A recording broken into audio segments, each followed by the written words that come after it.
Hello all, so welcome to my channel. This is a Patron's Choice video. Today we're going to talk about something that one of my patrons was wanting me to talk about regarding my artistic processes, as well as some of my favorite, media, including film, television, musics, and just things that have inspired me, things that I kind of obsess over, as well as whatever, just like a recap of like my month. Yeah, where do I begin with the month? It's been an interesting past month. If you are subscribed to my $5 and up tier on my Patreon, you'll have probably may have listened to a recording of just like a hot take podcast rant of me coming to the conclusion that I have autism. And yeah, it's been an interesting journey looking that up and coming to that conclusion, and just doing all this research, reading books, watching all these videos, articles, TikTok, all of these different kind of just articles and whatnot regarding my just coming to the conclusion that I'm autistic. I was really struck with some of the anecdotal stories that people were having online, specifically TikTok, and how similar these stories are. So, if you want a whole ass 1 hour conversation or just rant of me talking about how I came to that, yeah, check out my $5 and up tier on my Patreon. And it makes a lot of sense for people who have been watching me, or friends and loved ones of mine. It makes so much sense that I actually think my entire family has autism, because all of our professions,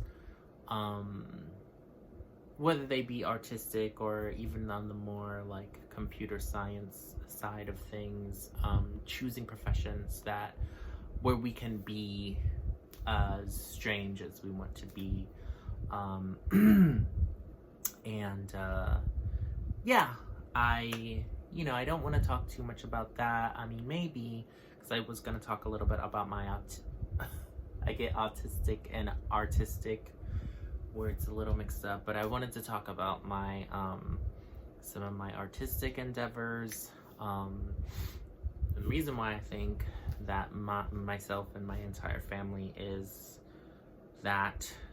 because my family, we can all do the same things, like whether it is singing and dancing, or writing, visual art. That's our jam. Like, we've always excelled at that, and very and just like looking back, just like seeing how we excel at it without having to, people say like there's natural talent or whatever, and I think with my sisters, they kind of are, especially nowadays, limited on the practice, and I am too, in terms of like capacity and burnout. Recently coming to the conclusion that I have autism. I was really just wanting to not, or I guess I was like a lot of other people, when experiencing burnout, especially long-term burnout and residual burnout, stumbling upon, you know, just different information that was about, you know, why this might happen, why I keep getting caught up in the habit of working, pausing for a second, burning out, crashing, and when I think that crashing and burning is, and like I'm forced to have to rest because of that, I don't really make time. I really kind of jump back into things because of the demand, because of disasters, because I feel compelled to.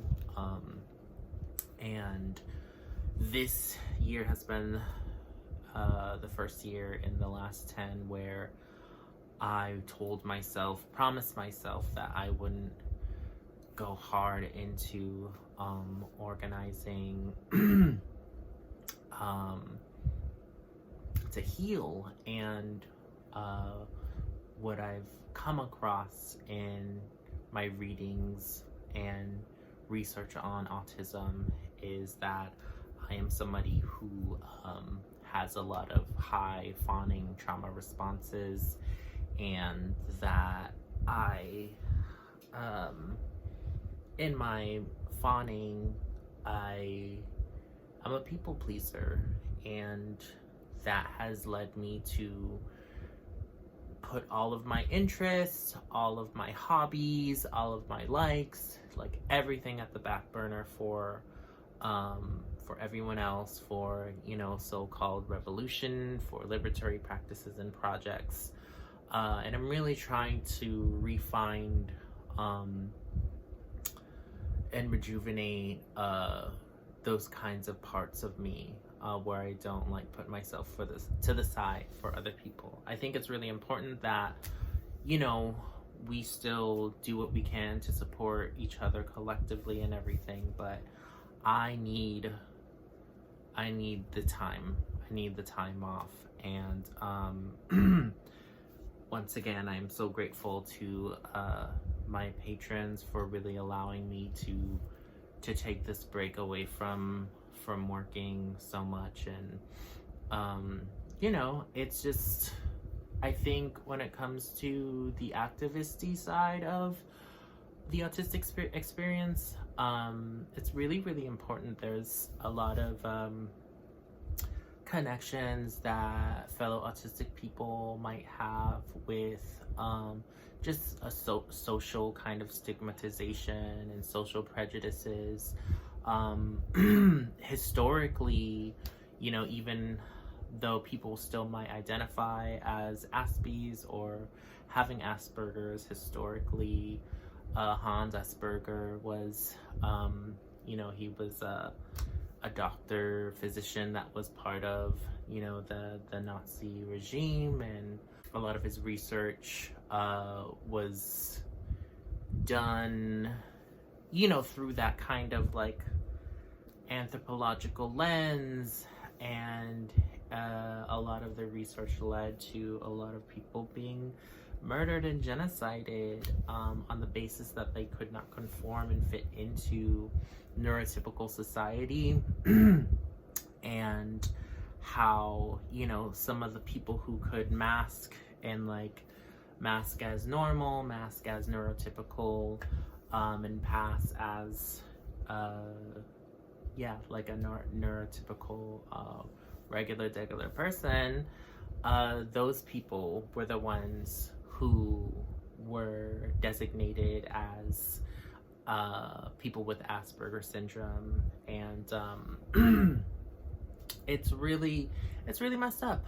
And I want to I just want to like come at it in a way where I'm not trying to only uplift and center autistic people who are on the spectrum, who can pass as like normal, like myself, and the quote unquote like high functioning autistics, and how that is just a really messed up way of looking at disability, because you know it's been hard out here in these streets, and I think like, you know, just struggling with like social just relationships and not fitting in, and feeling like the odd person out often. I think I have for a while now identified as neurodivergent based on the traumas that I've experienced, but I don't necessarily want to, I didn't initially want to take up that space because of like, you know, the privilege that encompass, or that I do have, being like a mixed race, cis assumed person. I was like, let me not take up that space. But given that I have been bedridden, and how my capacity or disability and trauma and anxieties and depression have really disabled me, I think that I need to start speaking about those experiences. So I want to talk about just like some of the like major characteristics of autism, those being, you know, hyper focus in special interests. And I think, you know, for as long as I remember, I was always very interested in visual art and just getting better, you know, trying to, like, I think some of the first shows I was like absolutely obsessed with was X-Men, whether it was the video game, it was just X-Men everything.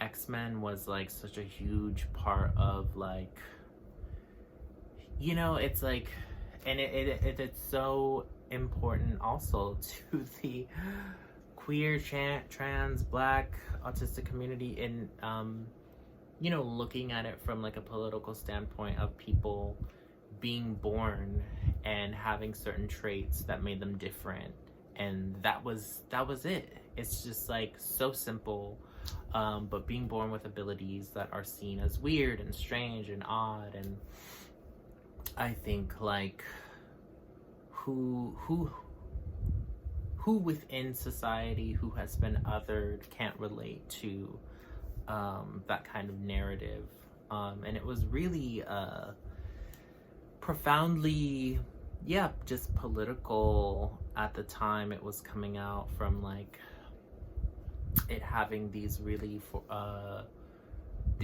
interesting contrasts to like the reality of like radical politics to more liberal reformist politics between the X-Men, like Magneto and Martin Luther King and Malcolm X, like the Morlocks, and you know, people not being able to hide their abilities or hide their like mutations. Just obsessed. Like, I have made it a point to make sure to watch the cartoon. I think did I overwatch? No, I can still watch the cartoon.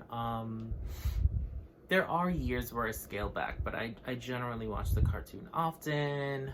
I read the New Mutants comics books. I've seen all of the movies. Yeah, that's, you know, I don't know if that counts as a special interest or whatever, but seeing the TV show, the animated series, led me to be very interested in the body and form, and just like skimming through different art books and comic books on the subject of X-Men was something that really, really inspired me. Yeah, just like looking at the bodies and drawing the bodies, and just something that I've always, like, you know, from when I can remember, have always been interested in. And yeah, I think for my drawing process, I used to draw a lot in school. What helped me to really get my kind of, I guess, my know-how and my talent together was the fact that my older siblings were always in art classes, and they were always like, they would always come home with these art, you know, projects that they were doing, and it was always drawing. And even my mom was like sculpting. My mom would bring home these like really amazing like sculptures of like unicorns and horses and swans and stuff. And I was very lucky to grow up in a household that was just like very, very artistic, and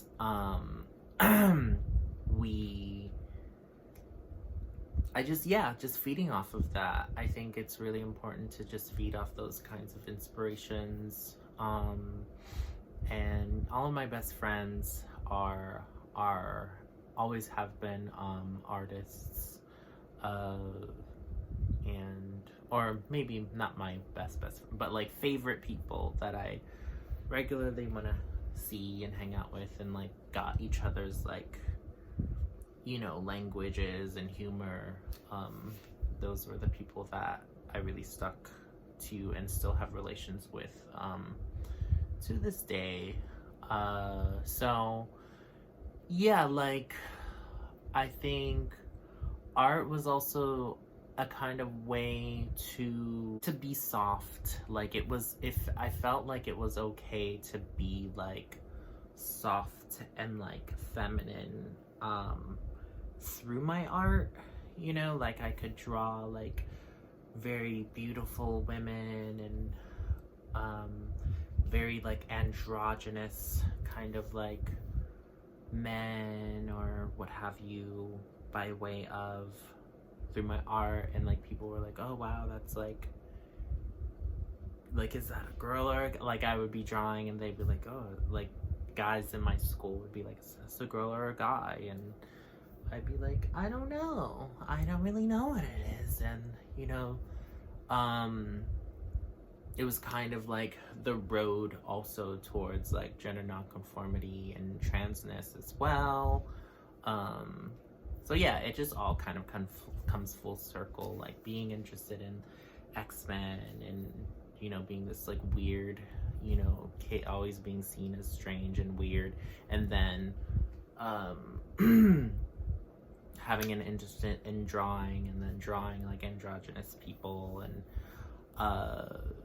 people being like fascinated that because I also in school, specifically high school, like I think just rewinding back to when my sisters were in school, like there wasn't any like classes I could select that were like art classes or whatever. Like you didn't really get that choice in junior high, like middle school. You don't always get that choice in middle school. So for me, I would just kind of live vicariously through my older siblings, and they would, you know, come home and I would just watch. Like it wasn't even like I would just watch them, and like they'd be like, oh, you know, sometimes they would show me like, okay, yeah, like you just take, like they showed me like the grid method, and for the longest time I was like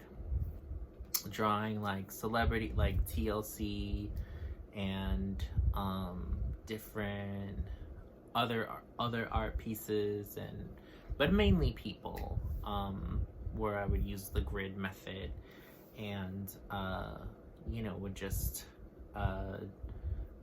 draw that way. And then at some point, I was like inspired by a friend of mine in high school who she wasn't using pencils, she was using pens.